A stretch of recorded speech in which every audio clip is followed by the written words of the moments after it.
The stolen motorcycle parts were sitting in my garage when the police arrived, and I had never seen them before in my life. My name is Wesley Lewis. I'm 34 years old. I work as an administrative assistant at Greystone Municipal Court. I've lived in River Reserve for 3 years. The subdivision sits on the east side of Greystone, Texas, where the streets curve around manufactured retention ponds and every mailbox matches HOA specifications. The knock came at 6:47 a.m. on a Tuesday. 2 officers stood on my front porch. Detective Martinez held a search warrant. Officer Chen carried a clipboard with my address written in block letters. "We received a report about stolen property," Martinez said. "Mind if we take a look around?" I opened the garage door. The parts were stacked behind my lawnmower. Chrome exhaust pipes. A Harley-Davidson fuel tank. Brake calipers still in packaging. Everything organized like someone had been storing them for months. "These yours?" Chen asked. "I don't own a motorcycle." Martinez photographed each item. Serial numbers matched a theft report from 2 weeks ago. The victim lived 4 miles away in Oakwood Estates. His garage had been cleaned out while he was visiting family in Houston. "How did these get here?" I asked. "That's what we're trying to figure out." They loaded everything into bags. Martinez handed me a receipt. Chen took photos of my garage interior. The concrete floor showed oil stains where the parts had been sitting. "Don't leave town," Martinez said. I watched them drive away. My neighbors were watching from their windows. Clayton Perez from across the street stood in his driveway. Evelyn Morrison from next door pretended to check her mailbox. The garage door felt heavier when I pulled it down. I called my supervisor at the courthouse. Explained I would be late. Didn't mention the search warrant. Administrative assistants who get visited by police don't keep their jobs long. The HOA welcome packet was still sitting on my kitchen counter. Evelyn Chen had delivered it yesterday. She designed all the neighborhood materials, handled new resident orientations, managed the community website. Her business card was clipped to the packet cover. River Reserve Community Liaison printed in serif font. Her phone number written in blue ink below the sky. I had trusted her completely. The packet contained standard HOA documents, architectural guidelines, landscaping requirements, parking restrictions. Everything looked normal.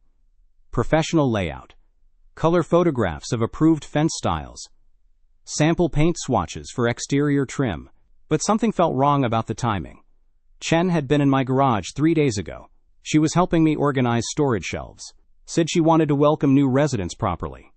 Brought homemade cookies. Stayed for 2 hours. Now stolen motorcycle parts had appeared in the exact spot where she had been standing. My phone buzzed with a text message from an unknown number. "Hope everything works out for you." I stared at the text message for 10 minutes. The number had a 713 area code. Houston. Same city where the theft victim had been visiting family. The connection was too clean. I drove to work with my hands shaking on the steering wheel. The Greystone County Courthouse parking lot was half empty at 9:30. My supervisor, Janet, was waiting by my desk. "Everything okay?" she asked. "Family emergency," I said. She nodded and walked away. Administrative assistants learn to keep explanations short. Too many details raise questions. I pulled up the property records database. My access level allowed searches within Greystone County. I typed in Evelyn Chen's address, 4847 Maple Ridge Drive. Her property file showed a purchase date of March 2019. 4 years in River Reserve. The deed listed her occupation as marketing consultant. No mention of HOA work. I searched for business licenses under her name.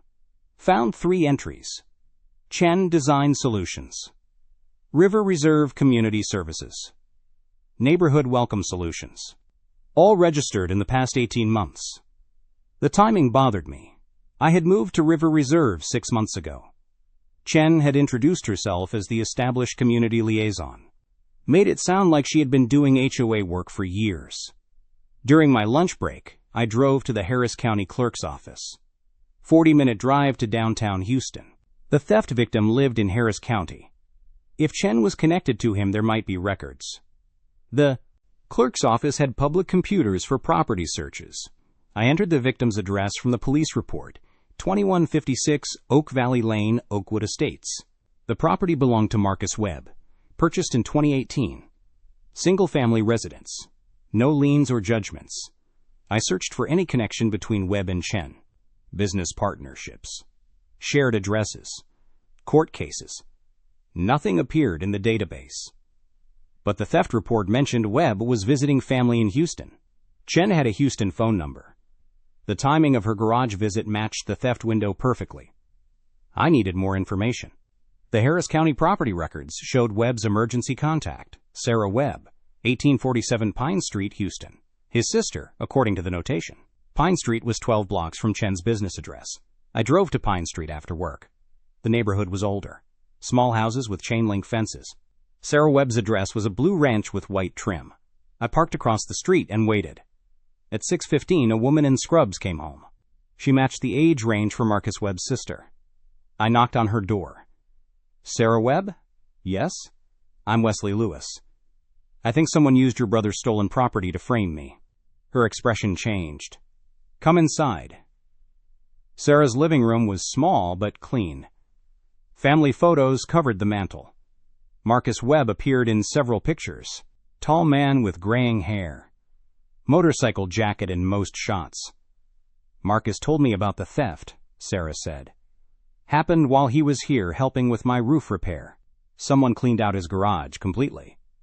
Did he mention anyone named Evelyn Chen? Sarah's face went pale. How do you know that name? She lives in my neighborhood. Delivered my HOA welcome packet the day before police found Marcus's parts in my garage. Evelyn was Marcus's girlfriend 2 years ago. Bad breakup, she accused him of cheating. Keyed his motorcycle. Threatened to ruin his life. The pieces were falling into place. Marcus got a restraining order, Sarah continued. Evelyn violated it twice. Showed up at his work, followed him to my house. Police warned her about stalking charges. When did the restraining order expire?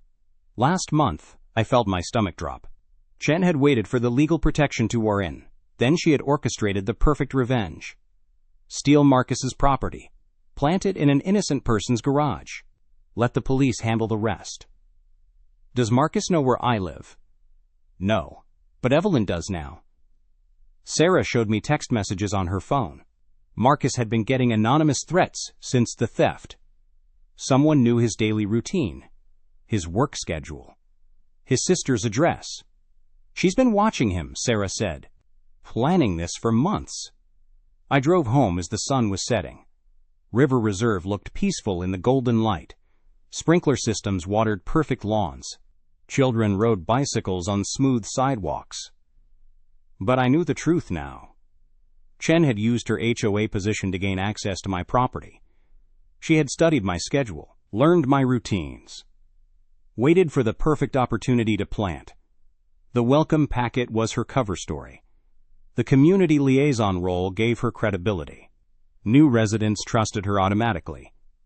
I parked in my driveway and checked my mailbox. Another envelope from River Reserve HOA. My name written in blue ink. Same handwriting as Chen's business card. Inside was a violation notice. Unauthorized storage in garage visible from street. Dated yesterday. The day after the police search. Chen was documenting my supposed violations. Building a paper trail to support her story. But she had made one mistake. The violation notice referenced Texas Property Code Section 202.004. Architectural Control Provisions. I had memorized that section during my courthouse training. The code required 72 hours written notice before any violation could be recorded. Chen's notice was dated the same day as the alleged violation. She had filed it incorrectly. I had proof of her deception. Documentation that she was manipulating HOA procedures. That her community liaison role was being used for personal revenge. My phone rang. Unknown number. Houston area code. Wesley Lewis? Yes. This is Detective Martinez. We need to talk. Detective Martinez wanted to meet at the Greystone Police Department. Downtown station. Gray concrete building with tinted windows. I arrived at 8 p.m. Parking lot half empty. Fluorescent lights buzzed overhead. Martinez was younger than I expected. Mid-30s. Sharp suit. Digital recorder on the metal table between us. Marcus Chen filed a complaint, he said. claims you're harassing his sister. I placed the violation notice on the table. She filed this incorrectly. Texas property code requires 72 hours notice. Martinez studied the document. You know property law? I work for the county clerk. Property Records Division. His expression changed. Tell me about Evelyn Chen. I explained the welcome packet. The garage access. The planted. The anonymous tips to police. You have proof? I showed him my phone. Screenshots of Chen's business card. Photos of the violation notice. Timestamps from my security system. The garage door was opened at 2:15 a.m. on Tuesday, I said. I was asleep. No legitimate reason for anyone to be there. Martinez made notes. Security footage? Motion sensor activated. But the camera angle doesn't show inside the garage. What about the stolen items? Marcus's laptop. His camera equipment. Worth about $3,000. Martinez leaned back. Why would she target you specifically? Wrong place. Wrong time. She needed someone with garage access from the alley. Someone who wouldn't be home during business hours. How did she know your schedule? I pulled out the welcome packet. She asked about my work, said it was for emergency contact purposes. I told her I worked downtown. 8 to 5 schedule. Martinez photographed the packet. This gives her your personal information. Address, phone number, work schedule, garage door code for package deliveries. She has your garage code? Standard HOA procedure. For maintenance access and package security. Martinez stood up. I need to make some calls. He left me alone in the interview room. White walls. No windows. Clock ticking above the door. 20 minutes later, he returned with a folder. Evelyn Chen has been busy, he said. 3 other complaints filed this month. All new residents. All garage violations. He spread photos across the table. Same handwriting on all violation notices. Same incorrect filing procedures. She's targeting multiple people?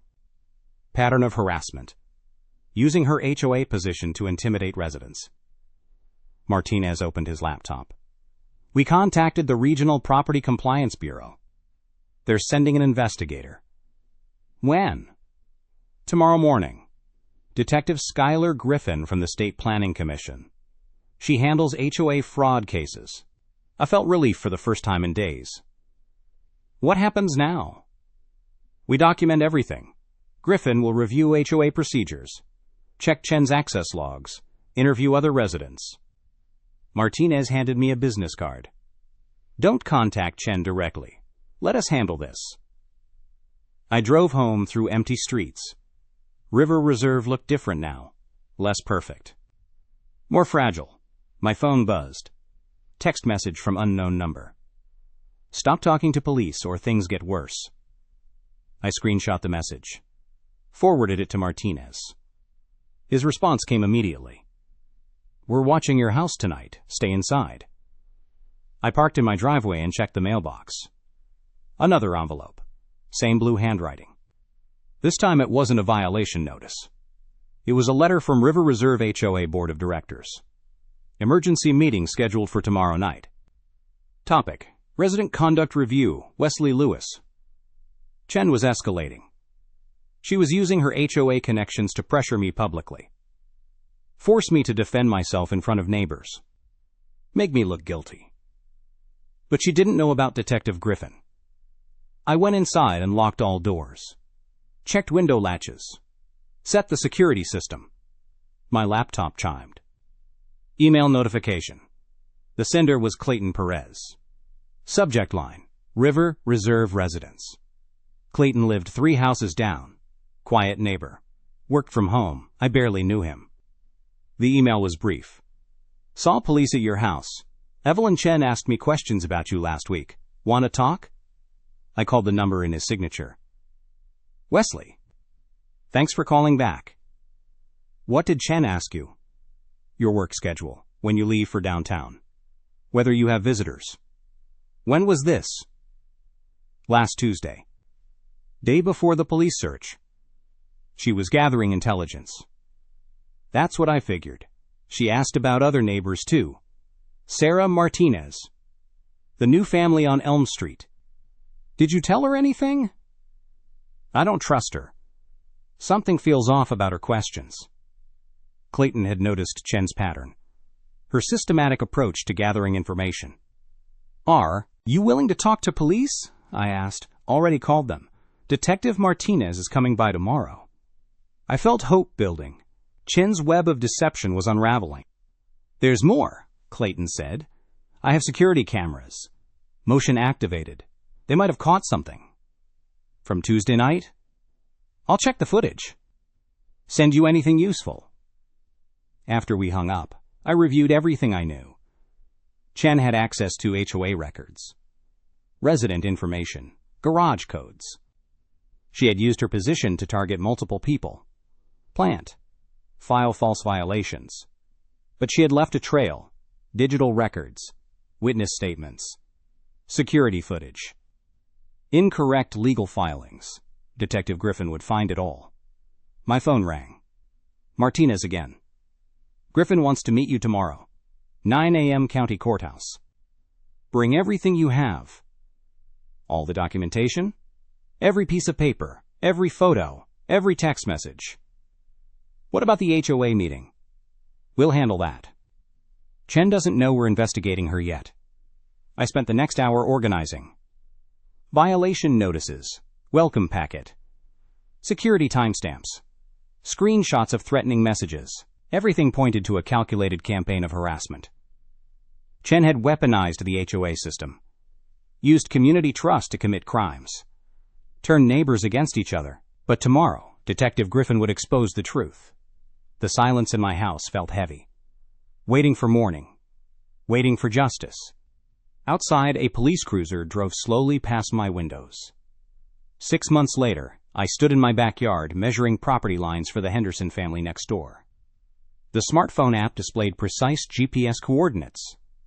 Boundary markers appeared as green dots on the screen, property dimensions updated in real time. This will prevent future disputes, I told Mrs. Henderson.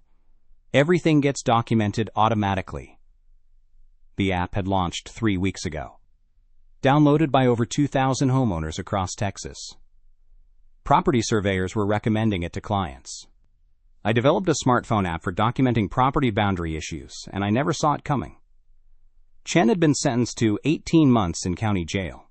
Restitution payments to 7 families. Permanent ban from HOA positions statewide. The River Reserve Board had implemented new oversight procedures. Background checks for all committee members. Digital audit trails for violation notices. Independent review of all enforcement actions. Detective Griffin's investigation had uncovered Chen's complete operation. Falsified documents dating back 14 months. Planted in 4 different homes. Fraudulent violation notices totaling $37,000 in attempted fines. Clayton Perez had testified at her sentencing hearing. His security footage showed Chen entering my garage at 11:47 p.m. on Tuesday night, carrying a canvas bag. Exiting 12 minutes later, empty-handed. The stolen jewelry had belonged to the Martinez family.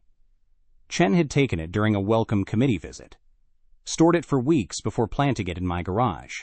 Sarah Martinez had received similar harassment. Fake noise complaints. Threatening letters about her fence height. Chen had targeted anyone who questioned HOA procedures. The welcome packet fraud had generated over $8,000. Chen had pocketed fees from 43 families. Used HOA letterhead to legitimize the scam. My garage door opener had been replaced. New security system installed. Motion sensors covered every entrance. The neighborhood felt different now. Neighbors talked more openly. Questioned authority. Verified information before acting. Mrs. Henderson signed the property documentation on my tablet. Digital signature encrypted and stored in cloud servers. Thank you for this, she said. After what happened to you, we all worry about property disputes. The app prevents most problems. Real-time verification, instant documentation. Chen seemed so helpful at first. That was her strategy: build trust, gain access, exploit the system. The Henderson property survey was complete, boundaries confirmed, documentation uploaded to county records. I walked back to my house, the same route I had taken that morning 6 months ago, when police cars filled my driveway, when my life changed completely. But now the street felt peaceful, normal, suburban quiet. No hidden agendas. No manufactured crises. My phone buzzed. Another app download notification. A family in Austin documenting their fence line. The betrayal had taught me something valuable. Trust required verification. Community safety demanded transparency. Technology could protect honest homeowners. Chen's crimes had exposed systemic weaknesses. Poor oversight. Inadequate verification procedures. Blind trust in authority figures. But the neighborhood had learned. Adapted. Grown stronger. I unlocked my front door. Disarmed the security system. Checked the garage one final time. Empty. Clean. Safe. The app continued generating notifications. Property surveys completed. Boundary disputes prevented. Homeowners protected. Chen's legacy would be positive change. Better systems. Informed communities. Verified documentation. Justice had been served. The neighborhood had healed. Technology was preventing future crimes. It was finally over, and the silence felt earned.